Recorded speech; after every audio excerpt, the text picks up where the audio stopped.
तो आज हम लेकर आए हैं आपके लिए कक्षा 10वीं की अध्याय 14 से 14.1 का पहला सवाल, जो कि 2023 की परीक्षा में आपका बहुत ही महत्वपूर्ण होने वाला है।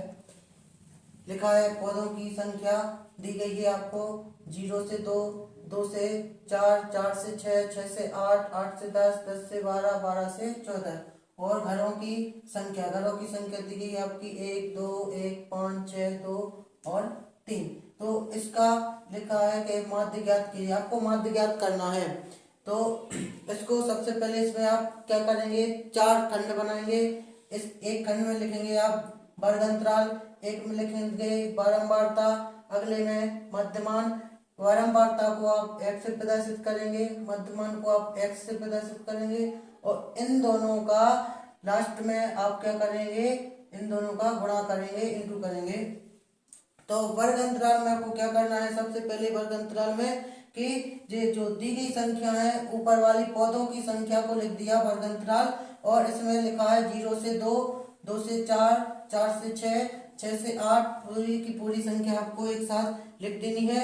इसके बाद बारंबारता में आपके इस नीचे वाली तालिका को लिखा जाएगा घरों की संख्या, जैसे लिखी है संख्या 1, 2, 1, 5, 6, 2 और 3। अब इसके बाद देखते हैं कि आपको जी मध्यमान ज्ञात करना है। तो मध्यमान ज्ञात करने के लिए देखो आपका क्या होता है, मध्यमान ज्ञात करने के लिए आप क्या करेंगे, जे आपके वर्ग अंतराल दिख रहा है 0 से 2, इसको क्या कहते हैं, ये आपकी निम्न सीमा कहलाती है, ये आपकी उच्च सीमा कहलाती है। तो इन दोनों का योग करेंगे 0 + 2 और योग करने के बाद आप इसमें 2 का भाग देंगे, तो 0 में 2 जोड़ेंगे तो आपके 2 होंगे और नीचे 2 का आपको भाग देना है। कितनी बार गया आपका, एक बार, तो आप इसकी जगह पे कितने लिख देंगे, 1। आप इसी प्रकार से सारे मध्यमान ज्ञात करेंगे। कितने लिखे, 2 से 4, तो 2 + 4, 2 + 4 भागे 2, तो 6/2 मतलब कितना आ गया आपका 3। तो यहाँ कितना लिख दिया आपने, 3। अब अगली संख्या है आपकी 4 से 6। तो अब आप देखते हैं कि यहाँ सभी संख्याओं में 2-2 का गैप है, मतलब 2-2 संख्या है, 0 से 2, 2 से 4। तो देखो यहाँ 1 से 3 आ गए। इस प्रकार से अगर चाहे आप तो 2-2 बढ़ाकर इसको लिख सकते हैं। 1 से 3 हुआ, 3 से आपके 2 बढ़ाने पर कितने हो जाएंगे, 5, 5 से 7, 7 से 9, इसके बाद 11, 11 और 2 13। तो इस प्रकार से आप क्या ज्ञात कर सकते हैं, मध्यमान ज्ञात कर सकते हैं। अब लिखा है कि आप बारंबारता को 1 से प्रदर्शित करेंगे, मध्यमान को 1 से प्रदर्शित करेंगे। तो अगले कोष्टक में जो अगला खंड है आपका, इसमें इन दोनों का आपस में गुणा, 1 का 1 में क्या हो जाएगा, गुणा, 1 का 1 में गुणा कितना होगा, 1।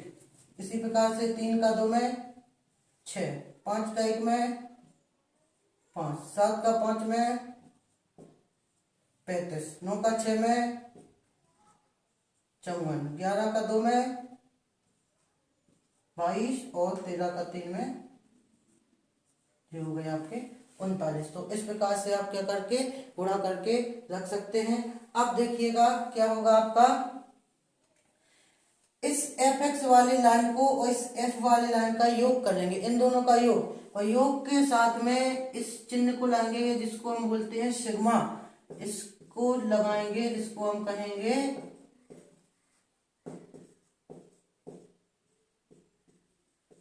सिग्मा। इसका अर्थ आपका योग होगा, तो आपको क्या करना, सिग्मा f x लिखना और इन दोनों का योग करना। तो देखिएगा फिर योग करेंगे, 9 तो 11 है, 11 4 15 है, 15 है, 15 और 10 25 हो गए आपके, 6 31, 1 32 की 2 हो गई, हासिल आपकी 3 आ चुकी है। तो 3 2 5, 5 5 10, 3 13 और 3 आपकी हासिल आई थी, शेष बचे थे कितने हो गए, 16। तो इन दोनों का देखा आपने योग कर लिया। इसी प्रकार से आप इनका योग कर लीजिए सिग्मा एफ का। आपको एक्स वाले का योग नहीं करना, ना इनका योग होना है, मात्र आपको एफ एक्स और एफ वाले का आपको योग करके रखना है। तो 3 2 5 हो गए आपके, 5 5 और 6 आपके 11, 11 5 16, एक 17, 18, 19, 20 कितने हो गए 20। तो इस प्रकार से आपने देखा कि हमने सिग्मा एफ एक्स और सिग्मा एफ का मान ज्ञात करके रख लिया। अब बात आती है माध्य ज्ञात करने की। तो माध्य का आप सूत्र लिखेंगे, माध्य बराबर, जो कि आपको याद करने की भी आवश्यकता नहीं है, यही लिखा है, इसको लिख दीजिए आप अंश में, इसको लिख दीजिए आप हर में, और ये हो गया आपका F x, sigma F x बट्टे में सिग्मा एफ। देखिएगा माध्य बराबर कितने लिखे 162, और आपको भाग कितने का देना है 20 का। तो माध्य बराबर आप इसमें भाग दे दीजिए, 2 से कट रहे, डिवाइड हो रहा है, 2 से डिवाइड कर दो इसको, 2 अट्ठे 16, 2 एकम 2 और 2 एकम 2 0, 10 का भाग दीजिएगा तो कितना आ जाएगा आपका 8.1। उसमें माध्य पौधों की संख्या पूछ रहे थे, तो आप देख सकते हैं कि अतः माध्य पौधों की संख्या 8.1 होगी। ये रहा आपका